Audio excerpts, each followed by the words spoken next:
JB 프리츠커 일리노이 주지사는 코로나바이러스의 확산을 방지하기 위한 최대한의 방어로서 3월 21일 토요일부터 모든 주민들을 주거지 내에 머물게 하는 쉘터 인 플레이스 명령을 금요일 오후 3시에 발표했습니다. JB 프리츠커 일리노이 주지사는 그러나 교통은 통제되지 않을 것이며 주민들은 식료품을 사거나 차량에 기름을 넣는 일, 거리를 걷는 일, 약국에 방문하는 것들은 제한되지 않을 것이라 전했습니다. 그렇지만 미주 전역 공립학교 폐쇄 정책이 이달 30일을 넘길 가능성도 배제할 수 없다며 준비하라고 권고했습니다. 일반 대중들에 대한 더 강력한 통제를 고려 중이지만 어떤 일이 있어도 도로나 주유소, 식품점, 그리고 약국들은 계속 열려있게 할 것이라고 강조했습니다. 따라서 식료품이나 생필품의 사재기는 필요하지 않다고 강조했습니다.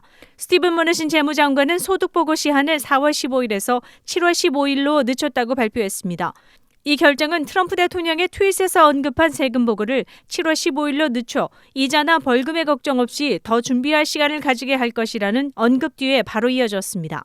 트럼프 대통령은 또 더 빠른 세금 환급을 위해서는 가능한 한 빨리 세금 보고를 하는 것이 좋다고도 말했습니다.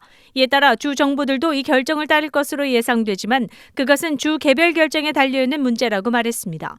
프리츠커 주지사는 또 한 명의 환자를 잃었다며 우리는 어려운 결정을 내려야 했다고 말문을 이었습니다. 의학계의 의견을 과학적으로 고려한 결과 이 같은 결정을 내리게 된 것이며 결정은 최대한의 생명을 살리기 위한 것임을 강조했습니다. Good afternoon. I am saddened to announce that we have lost another Illinoisan to COVID-19. She was a Cook County resident in her 70s. My thoughts today are with her family and her friends. May her memory be for a blessing. As this epidemic has progressed, we've had to make some hard decisions. I'd like to take a minute to give you a window into my decision making because I think you have a right to know why I've taken the actions that I've taken. You have a right to the truth, as difficult as it may be to hear, because you can bear it. Over the last few weeks, I've reached out to and relied upon some of the best medical experts, epidemiologists, mathematicians, and modelers to help me understand what the progression of this disease will look like in Illinois.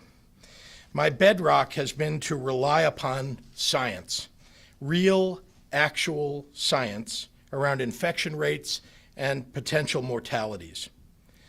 In my discussions with these experts, I've asked for honesty and hard truths. I asked that choices and consequences of those choices be laid out for me as clearly and starkly as possible. I've asked every one of these experts, what action can I take to save the most lives? Well, they've come back to me with one inescapable conclusion.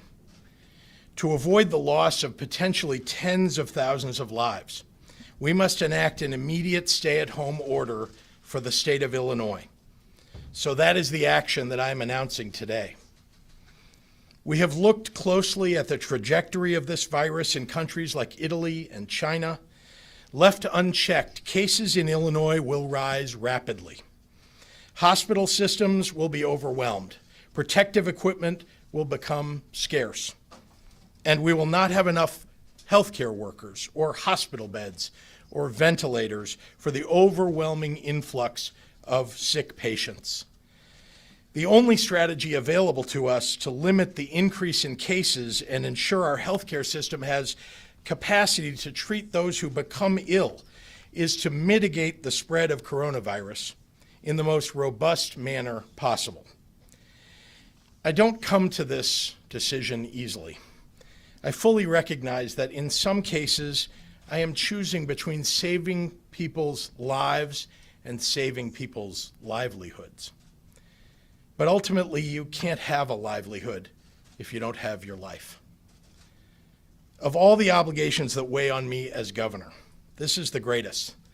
If there are actions that I can take that will save lives in the midst of this pandemic, no matter how difficult, then I have an obligation to take these actions.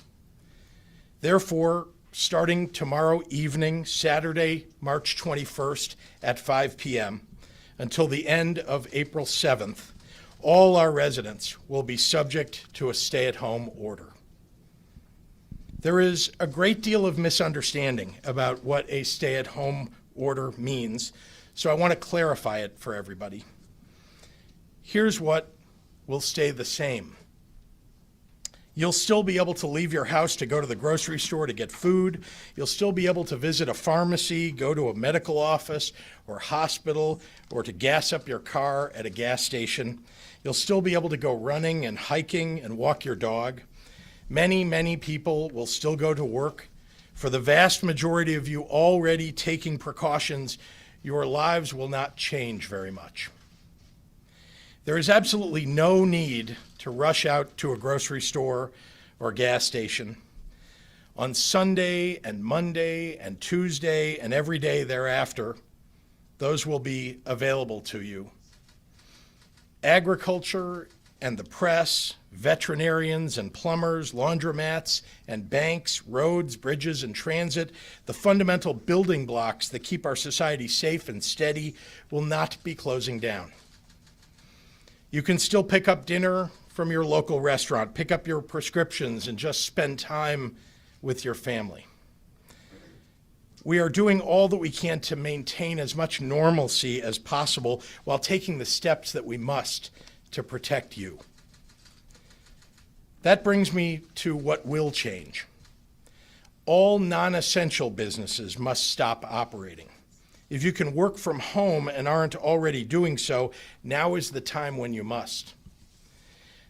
The heroes of this moment are healthcare workers, first responders, law enforcement officers, and the individuals and organizations like the Illinois AFL-CIO and other workers who keep our grocery stores and pharmacies running. Cannot stay home. We need you. This executive order is fundamentally about the rest of us and what we can do to support the people on the front lines of this fight and the people most vulnerable to its consequences.